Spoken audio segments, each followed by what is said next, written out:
అంటే చూడండి, అంటే చాలా చిన్న విషయాలకి విశ్వాసులైనటువంటి వారము ఏమవుతాము అనంటే దొరికిపోతా ఉంటాం. లోబడిపోతా ఉంటాము. లొంగిపోతా ఉంటాము.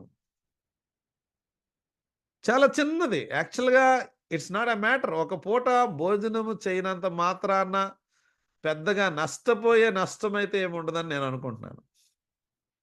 పోనీ 2 పూటలు, 3 పూటలు అంటే అంటే నేనేమంటానంటే బ్యాడ్ బార్గెయిన్ అనేటువంటి టైటిల్ దేనికేనంటే, అంటే పెద్ద ఆశీర్వాదాన్ని చిన్న ఆశీర్వాదం లేదా చిన్న ఆకలికి అమ్ముకునేటువంటి పరిస్థితిలోకి తెలియని వ్యక్తి అయితే అమ్ముకోవచ్చేమో గానీ, తెలిసిన వ్యక్తి కూడా ఆ రీతిగా ప్రవర్తిస్తున్నాడు అనంటే మనం అర్థం చేసుకోవాల్సింది ఏంటనంటే, మనము ఎలాగున్నాము?